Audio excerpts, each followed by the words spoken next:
ये कहानी शुरू होती है एक छोटे से गांव निताईपुर से, जहां के लोग ज्यादातर किसान थे और साधारण जीवन जीते थे। गांव का माहौल शांति और सरलता से भरा था, लेकिन एक घटना ने गांव के इस शांत जीवन में हलचल मचा दी। वह घटना थी एक भूतिया तोता की।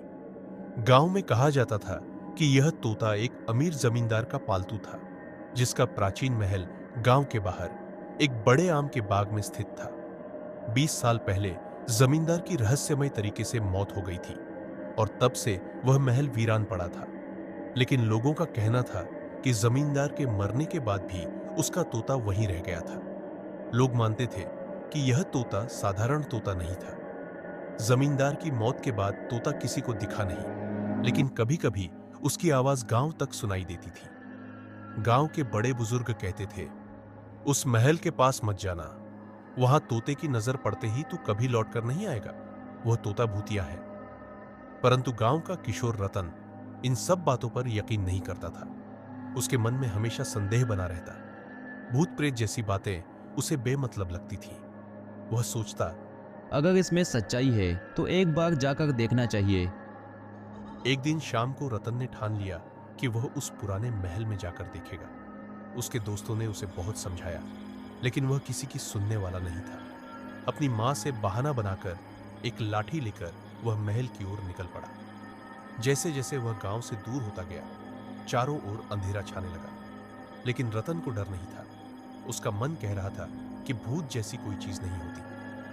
महल के पास पहुंचते ही उसने देखा कि पूरा इलाका सुनसान और भयावह था। बड़े बड़े पेड़, टूटा फूटा महल और चारों ओर सन्नाटा। रतन थोड़ी देर हिचकिचाया, लेकिन तभी उसे एक आवाज सुनाई दी, किसी तोते की चहचहाहट। तोता, रतन ने मन ही मन सोचा। तभी उसने देखा कि एक बड़े पत्थर पर एक तोता बैठा है। वह तोता सामान्य नहीं था। वह काफी बड़ा था और उसकी आंखें अंधेरे में चमक रही थी। तोता धीरे धीरे रतन की ओर बढ़ने लगा। रतन ने उसे डराने की कोशिश की, लेकिन तोता उसकी ओर बस देखता रहा। रतन ने हिम्मत कर तोते को पकड़ने की कोशिश की, लेकिन जैसे ही वह उसके पास पहुंचा, तोता अचानक अपने पंख फड़फड़ाने लगा और रतन के सिर के ऊपर से उड़कर महल की छत पर जा बैठा।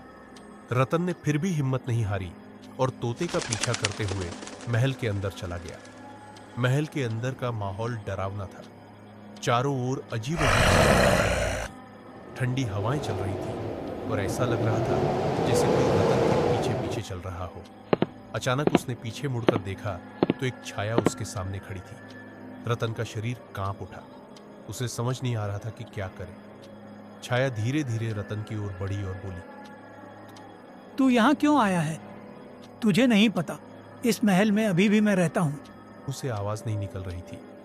उसने किसी तरह कहा, आप कौन हैं? छाया ने ठंडी हंसी के साथ कहा, मैं वही जमींदार हूँ। तू मेरे तोते को चुराने आया है ना? ये तोता सिर्फ मेरा नहीं है, ये मेरी आत्मा का हिस्सा है और तूने इसे छूने की हिम्मत की है। अब तुझे इसकी सजा मिलेगी। रतन को अब समझ में आया कि उसने बहुत बड़ी गलती कर दी है। वह भागने की कोशिश करने लगा, लेकिन उसके पैर जैसे जमीन में धंस गए थे। जमींदार की आत्मा धीरे धीरे उसकी ओर बढ़ने लगी।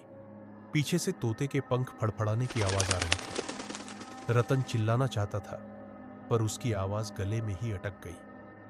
कुछ ही पलों में रतन ने महसूस किया कि उसके चारों ओर ठंडी हवा चल रही है और उसका शरीर धीरे धीरे ठंडा पड़ता जा रहा है। उसने देखा कि तोता फिर से उसके पास आकर बैठ गया है। उसकी आंखों में एक अजीब सी चमक थी, जैसे वह उसे तिरस्कार कर रहा हो। अचानक तोता रतन के सिर के ऊपर से उड़ गया और उसके साथ ही रतन की आंखों के सामने अंधेरा छा गया। अगली सुबह गांव के लोग रतन को ढूंढते हुए महल तक पहुंचे। उन्होंने रतन की लाश उसी पत्थर पर पड़ी पाई जहां उसने तोते को पहली बार देखा था। उसके चेहरे पर भयावह भाव जमे हुए थे और उसकी आंखें पूरी तरह सफेद हो चुकी थीं। तोते का कोई नामो निशान नहीं था, लेकिन गांव के बुजुर्गों को पता था कि रतन भूतिया तोते का शिकार हो चुका था। इस घटना के बाद गांव का कोई भी व्यक्ति उस महल की ओर नहीं जाता। अगर कभी तोते की आवाज सुनाई भी देती है तो लोग डर के मारे उसकी ओर देखने की भी हिम्मत नहीं करते। गांव के बड़े बुजुर्ग अब भी कहते हैं, उस महल में भूतिया तोता है। उससे दूर रहना ही बेहतर है। दोस्तों, कैसी लगी आपको ये कहानी? अगर अच्छी लगी तो हमारे चैनल को सब्सक्राइब करके बेल आइकॉन दबाना मत भूलना।